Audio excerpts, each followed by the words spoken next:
Hello, and thanks for joining me. Well, those of you that have been watching me for a while remember that I made some flat belt material available.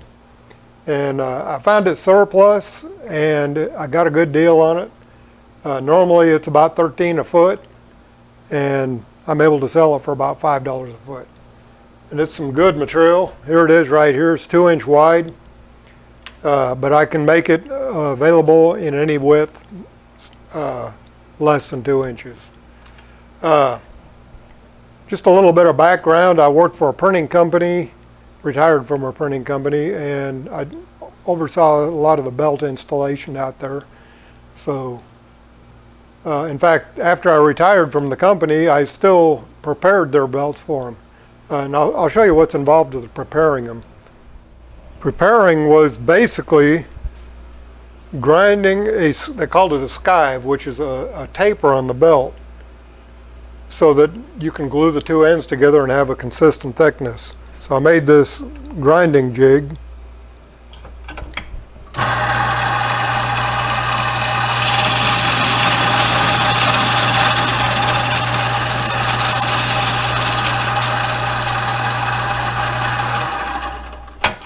That grinds a taper on it. And you grind the other end, and you can overlap the ends and glue them together. So this is what I came up with to glue the belts. It's a jig, and it requires heat, but you got to have some way to hold the two belts parallel. So parallel and control the overlap. So you lock the washers down like that, and you overlap them the appropriate amount, which is just barely where the skive shows, like that. We'll go more into that later. After it's locked down, you put glue on this, and then you put a heater on it. Now here's a original heater made by Habicet, which is the same company that makes this belt. And this heater new, when I was working years ago, was $750. $750, a high price heater. But I found a hair straightener for $26 that does the exact same thing. So I built this jig to accommodate the hair straightener. You put it in there like that. Put this on there and put some screws on there to hold it shut. The problem is, at least one problem, is this is spring loaded, and it moves about 1/8 of an inch. So you're starting out with the belt slightly elevated, and then when you clamp it, it pushes down, and sometimes the alignment changes, which is not ideal. So the original splicing system was a plastic guide. Habicet's original splicing system was a plastic guide made like this, or similar, but it had a cap on it. And the guides are like $30 or $40 a piece, so it's not a very good option to buy the guides. Plus, I'm not sure it would work with the new heater. Anyway, to use it, you do like this. Clamp the belt on there like that. It sits in that groove, so it can't go anywhere.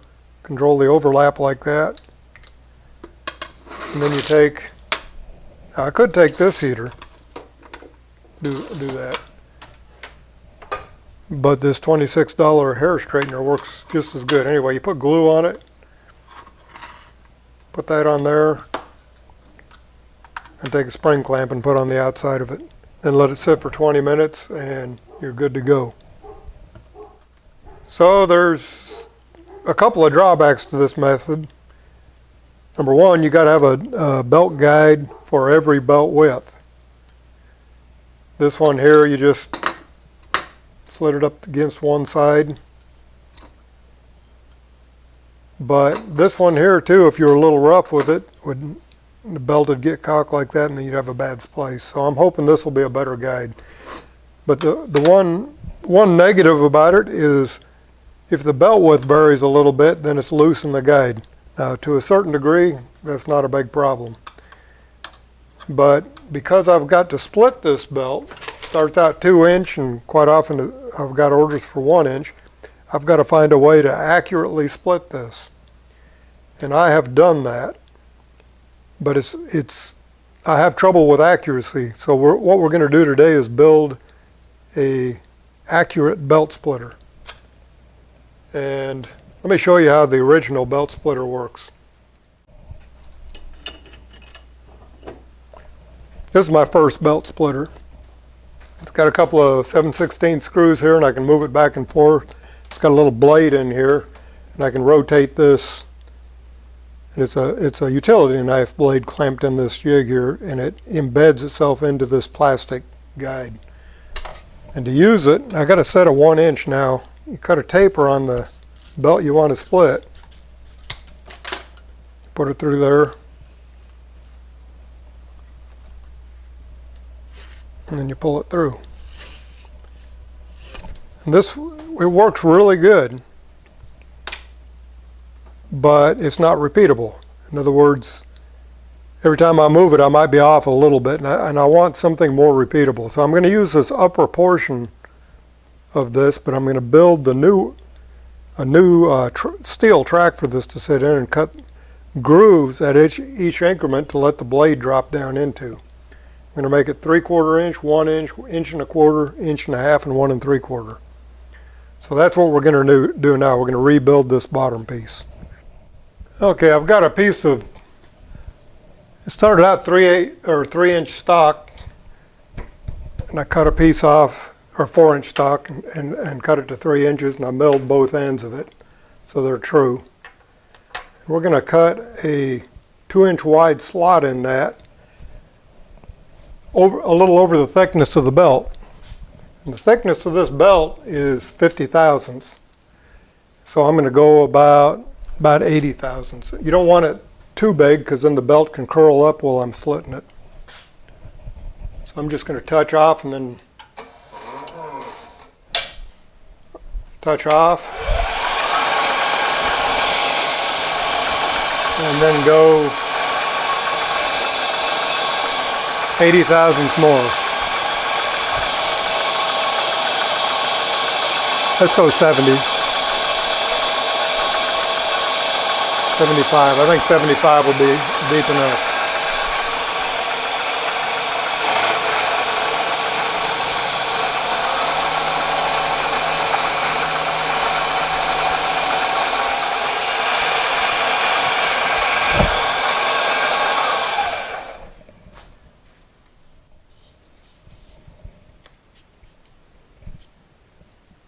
Okay, I purposely went just a little bit under. I actually need to make it a little bit over the belt width, probably really close to 2 inches, is like 25 thousandths under, because this varies somewhat.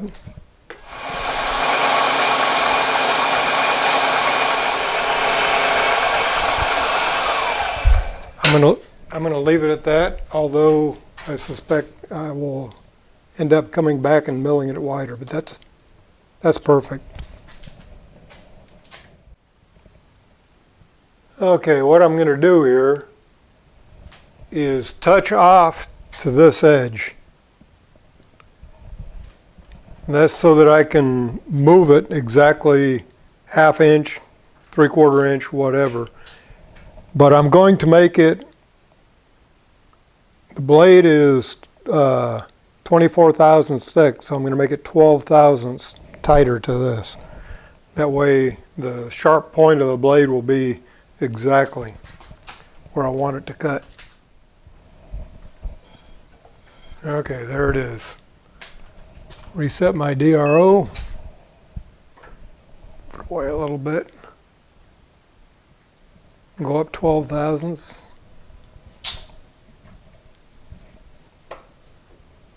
Actually moving the knee down 12 thousandths. Okay, that's my 0 point. Well, I got a feeling this is going to make a mess. Maybe not too bad. Okay, this is 1/2 inch.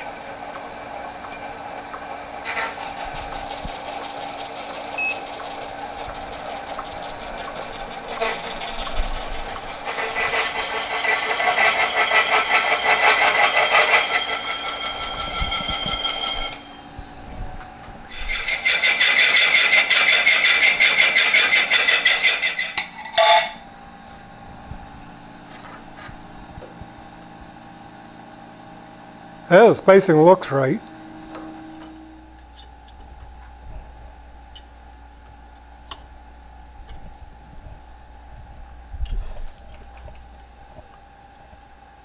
See, that's the little clamp system I came up with. I used a slit saw and split it and then clamped it with that screw. Worked pretty good.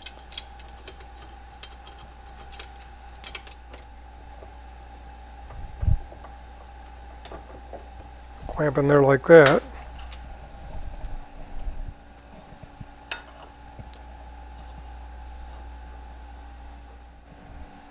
Okay, I've got the blade sitting in the slots right there. And I'm just going to mark where the screw holes need to be. And it's not really critical. It needs to be lined up perfectly.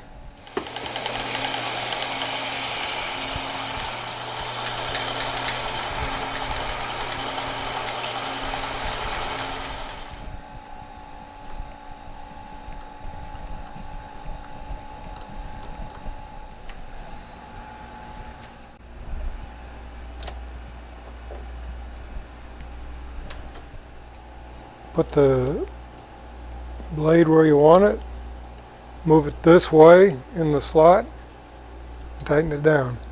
That should be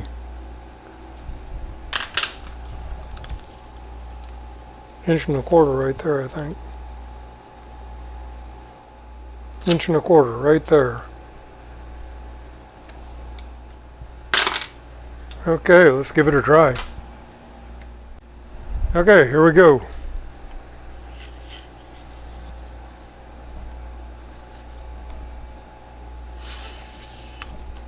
Oh, beautiful. You see how that works there? It drops in the slot, and then I slide it that way so it's up against the side of the slot. And then when you run the belt through, it cuts it to that width. So let's demonstrate how to make a splice here. This is 1-inch belt. This particular belt has a rubber side and a nylon side. This is rubberized and this is nylon. Now it looks like they're different length of skive or grind. And you want to go by this side. You want the rubber side up.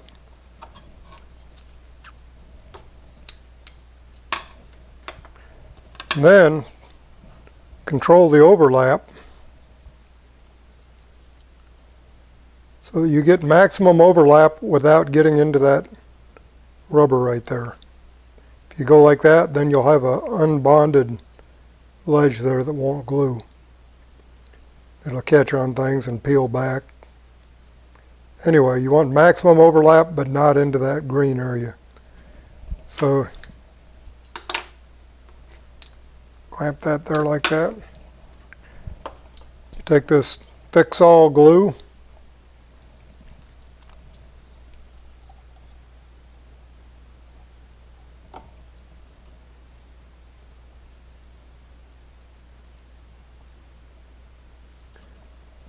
you don't really need very much. In fact, that's probably a little too much. A little too much is okay, but a lot too much is not good. You just want to make sure you get it all covered.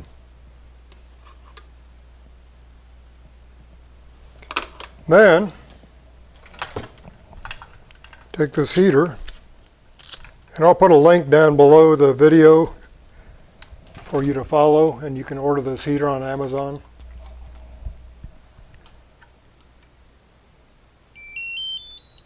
Hold that button, set the temperature, and you want it the lowest temperature, which is 248.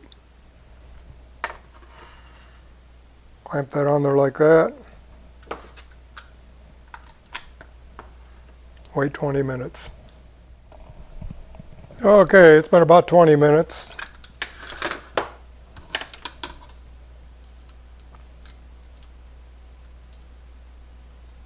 That aluminum is very hot. There you go. That's a good splice. Okay, I'm going to sell these belt guides with a belt order for $15. Comes complete with the clamps. $5 for a bottle of glue. This glue right here is about $40. So that'll probably do about 200 belts.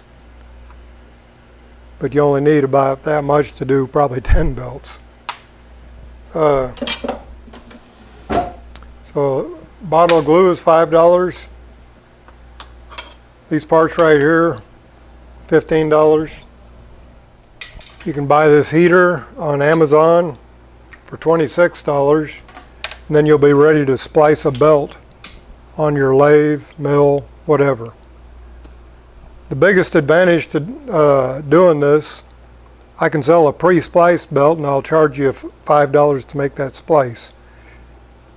But if you've got a machine and you got to pull the spindle, this is an excellent way to avoid having to pull that spindle. So any width belt between 2" and 1/2 inch is $5 a foot.